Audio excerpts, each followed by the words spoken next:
ব্যবস্থা করে দিব, ইজ্জত লাগলে আমাকে বল, ইজ্জত আমি এনে ব্যবস্থা করে দিব। আমি আমার কাছে ওইগুলা চা যেগুলা মানুষে দিতে পারবে না, তারপরে আমি তোকে দিব।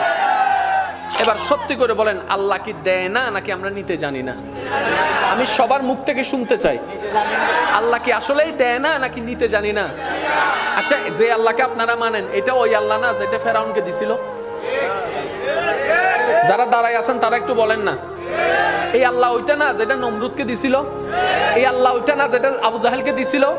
এত বড় বড় বাটফাটদেরকে যদি আল্লাহ দিতে পারে, আপনার মতো মুসলমানকে কেন দিতে পারবে না? উনি দিতে জানে, উনি দিতে পারে, আমরা নিতেও জানি না, চাইতেও জানি না।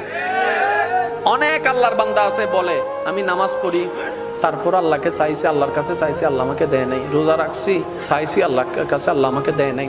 আমি এত টাকা মান্নত করছি, চাইছি, আল্লাহ আমাকে দেয় নাই। আহাদে আল্লাহ কি তো আল্লাহ কন্টাক্ট হই না? তুমি কে? বলে যে বান্দা। দেনেওয়ালা কে? বলে যে আল্লাহ। তো আল্লাহ হচ্ছে মালিক, তুমি হচ্ছে গোলাম, তো তুমি চাইতে না থাকবা। তোমার কাজ হচ্ছে চাইতে যাওয়া, চাইতে যাওয়া। ওনার যেই দিন ইচ্ছে করবে সেই দিন দিবে। সময়, বার, তারিখ আপনার বেঁধে দেওয়ার কোনো অধিকার নাই। বাস শেষ তো। মাওলা চাইতে আছে, চাইতে আছে। একদিন, এক সপ্তাহ, এক মাস, 2 মাস, 1 বছর, 2 বছর, 3 বছর, 4 বছর, 5 বছর, চাইতেই আছে, চাইতেই আছে। আল্লাহ দেয় না। 10 বছর পরে আল্লাহ পাক বলে, দেখছস জিবরাইল, দেখছস আমি এতদিন দিই নাই, তারপরও আমার বান্দা আমার থেকে নিরাশ হয় নাই। আমি তো এটা চাইছিলাম। সুবহানাল্লাহ। এখানেই তো প্রেম, এখানেই তো মহাব্বত। আপনি কি মনে করছেন আল্লাহ আপনার নামাজের জন্য বসে আছে? আপনার আমার নামাজের জন্য আল্লাহ বসে আছে, আপনার আমার রোজার জন্য আল্লাহ বসে আছে।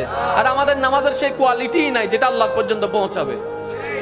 আমাদের রোজার সেই পবিত্রতা নাই যেটা আল্লাহ পর্যন্ত পৌঁছাবে।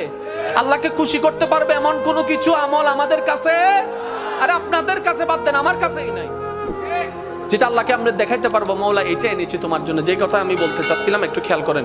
বিদেশ থেকে যখন কেউ আসে তখন ওই আনে তো অনেক কিছু, একদম না পারলে বুঝ দেওয়ার জন্য কি আনে? চকলেট। এটা হচ্ছে বিদেশ। হাসর হচ্ছে আমাদের আসল দেশ। যেদিন আমরা আল্লাহর কাছে ফিরে যাব, সেই দিন যদি আল্লাহ জিজ্ঞেস করে, বান্দা তোকে আমি 50-60 বছর একটা ভিসা দিছিলাম, বান্দা বলবে আল্লাহ দিছিলাম। তোর খাওয়ার দরকার আমি দিছি নাই? দিই নাই? আল্লাহ দিছো। তোর সৌন্দর্য দরকার দিই নাই? দিছো। আল্লাহ বান্দা তোর সম্মান দরকার আমি দিই নাই? আল্লাহ দিছো। তোর স্ত্রী, পুত্র, স্বামী দরকার আমি দিই নাই? আল্লাহ দিছো। তোর যা দরকার সব আমি দিছি তো? আল্লাহ দিছো। এবার আল্লাহ যদি জিজ্ঞেস করে, ওই দুনিয়ার থেকে আসার সময় আমি আল্লাহর জন্য কি আনছো? একটা জিনিস তো আমার জন্য আনছস নিশ্চয়, একটা জিনিস আমাকে দে। সেদিন আল্লাহকে কোন জিনিসটা দিবেন? নিজেকে প্রশ্ন করেন, উত্তর দেওয়ার দরকার নাই, নিজেকে প্রশ্ন করে দেখেন। দেখেন আপনার ব্রেনে বলছে কিচ্ছু নাই। সবাইকে প্রশ্ন করেন, কিচ্ছু? জোরে বলেন না কিচ্ছু?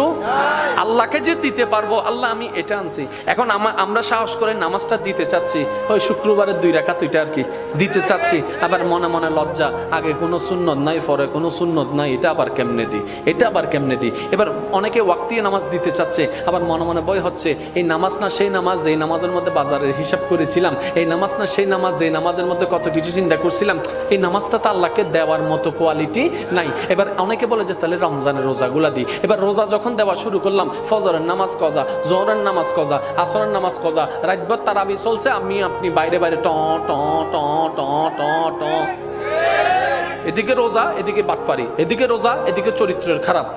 এটাও দেওয়া সম্ভব? এবার হজের বেলায় যখন আসলো, ওকে হজটা দিব কেমনে? হজ করে এসা একটা প্রোগ্রামে আমাকে দাওয়াত দিছিল, আলহাজ না লেখার কারণে আমি সেই মাহফিলে যাই নাই। বলছিলাম 4 লাখ টাকা দিয়ে আলহাজ কিনে আনছি, আমাকে আলহাজ লেখো নাই, ওই মাহফিলে আমি যাব না। এবার বলে যে হজও দেওয়ার কোনো সুযোগ নাই। এবার আসলো জাকাতের বেলা। এবার জাকাতের বেলা যখন আসলো, বলে যে ছবি সারা জীবনে জাকাত দিই নাই।